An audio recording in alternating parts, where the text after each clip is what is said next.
Luego del 25 de mayo se planteó inmediata e insistentemente el tema de darle una constitución a la nueva nación. La asamblea del año 13 fue convocada justamente para eso. Pero ¿qué pasó? Que la mayoría de los integrantes de la asamblea del año 13 eran miembros de la Logia Lautaro. La Logia Lautaro tenía una referencia a Inglaterra. De alguna manera representaba intereses de Gran Bretaña. Gran Bretaña no tenía interés de que se declarase la independencia en la colonia del Río de la Plata, porque de alguna manera ya había logrado lo que necesitaba, que era la libertad de comercio, es decir, la posibilidad de comerciar con las colonias, ex colonias españolas. Y por otra parte no quería fomentar rebeliones coloniales siendo un país esencialmente colonial. Posteriormente, en 1816 en Tucumán, se discutió el sistema de gobierno y también el tema constitucional, pero bueno, lo más que se pudo lograr es decretar, hacer abiertamente público el hecho de que éramos ya una nación independiente, lo cual no fue fácil. Luego hubo otros intentos, que por ejemplo en 1819, en 1826, que fueron constituciones abiertamente unitarias, que por lo tanto fueron rechazadas por las provincias.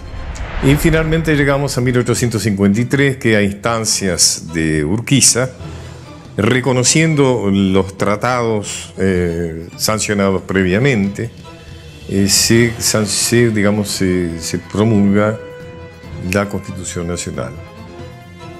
Esta Constitución, con pequeñas modificaciones, regirá hasta 1949, cuando el gobierno de Perón promueve una modificación y que es muy interesante porque introduce el tema de los derechos sociales y también el tema de que la propiedad privada tiene una función social. Es decir, rompe un estilo muy liberal, muy elitista, que de alguna manera tenía la Constitución previa. Luego, esta Constitución es derrumbada, digamos, por un decreto de la dictadura que ha derrocado al general Perón. En 1956, por un decreto, se anula esta Constitución de 1949. Y finalmente, en 1994, por acuerdo de los dos grandes partidos argentinos, se produce una nueva modificación que es la que nos rige hasta ahora.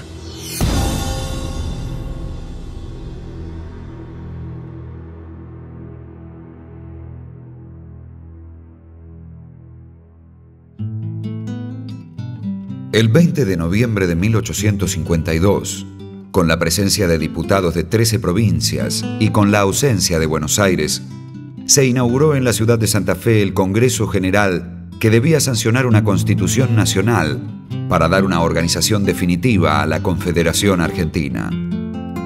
El director provisorio, Justo José de Urquiza, no pudo asistir porque estaba al frente de las tropas que enfrentaban a los porteños. El ministro de Relaciones Exteriores, José Luis de la Peña, leyó su mensaje. Aprovechad, augustos representantes de las lecciones de nuestra historia, y dictad una constitución que haga imposible para en adelante la anarquía y el despotismo. Ambos monstruos nos han devorado.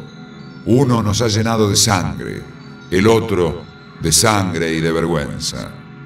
La luz del cielo y el amor a la patria os iluminan. Se concretaba el antiguo anhelo de los revolucionarios de Mayo. Al acceder al gobierno, comenzaron a dictar disposiciones pensando en la reunión de un congreso que sancionara una constitución. La Asamblea General Constituyente de 1813 fue el primer intento de dictar una Carta Magna, pero el enfrentamiento entre los que propugnaban la forma republicana y federal de gobierno y los que aspiraban a una monarquía constitucional impidió que se realizara. En 1815, durante el gobierno del director supremo Ignacio Álvarez Thomas, se aprobó un estatuto en el que se fijaba el reconocimiento de derechos de los ciudadanos y se establecían los poderes estatales, pero no fue aceptado por las provincias porque emanaba de un gobierno provisional. Fue en 1819 cuando el mismo Congreso que había declarado la independencia 3 años antes en Tucumán dictó una constitución.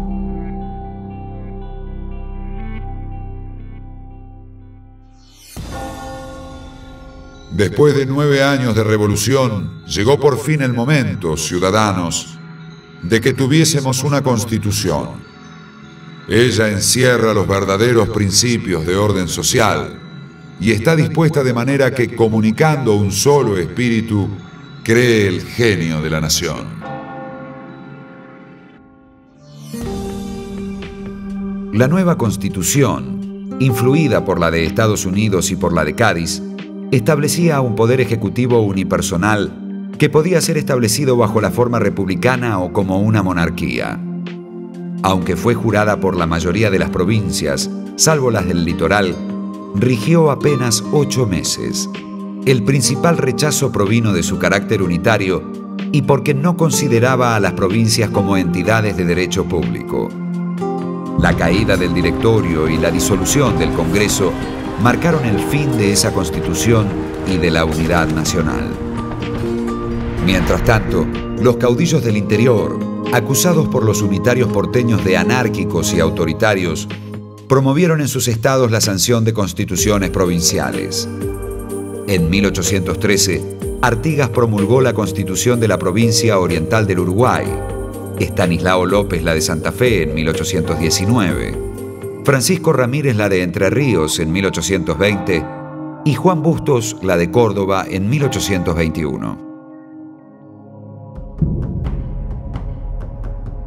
El 16 de diciembre de 1824, un nuevo Congreso General se reunió en Buenos Aires para dictar una constitución, con la urgencia de consolidar la unión nacional ante la amenaza de guerra con el Brasil por la disputa del territorio de la Banda Oriental.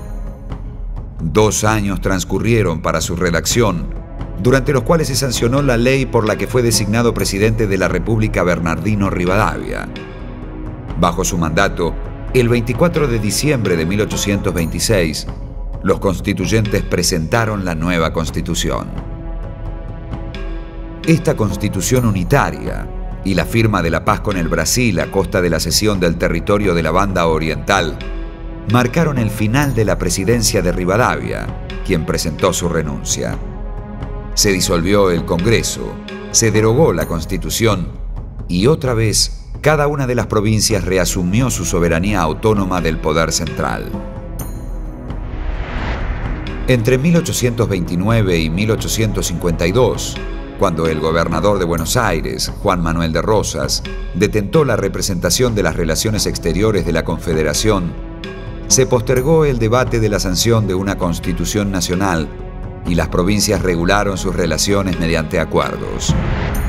El 4 de enero de 1831, las provincias de Buenos Aires, Santa Fe y Entre Ríos firmaron el Pacto Federal, que luego fue ratificado por el resto de las provincias. Bajo el liderazgo de Rosas, se alzaba la Confederación Argentina. Los gobiernos de las provincias hermanas se han apresurado a estrechar vínculos de unión y fraternidad y se conservarán por nuestra parte, porque son los medios más eficaces para asegurar la felicidad común.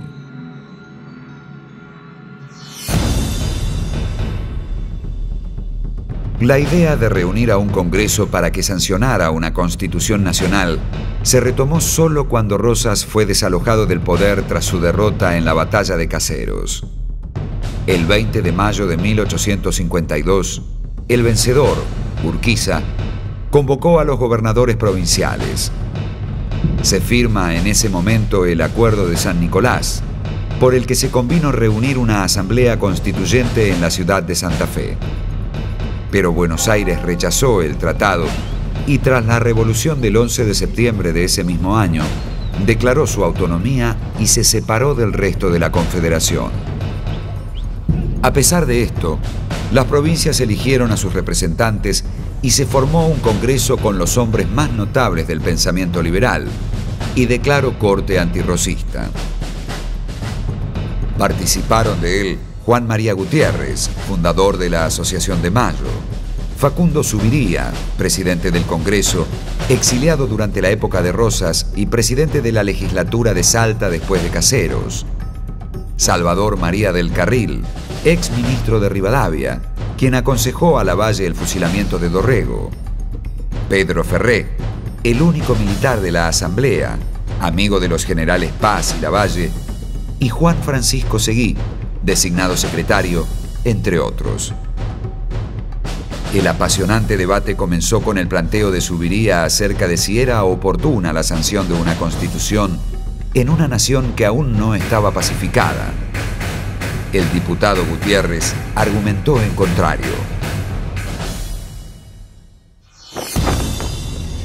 Los pueblos nos piden una constitución porque ven en ella su salvación, y es por otra parte la oportunidad más aparente para dársela.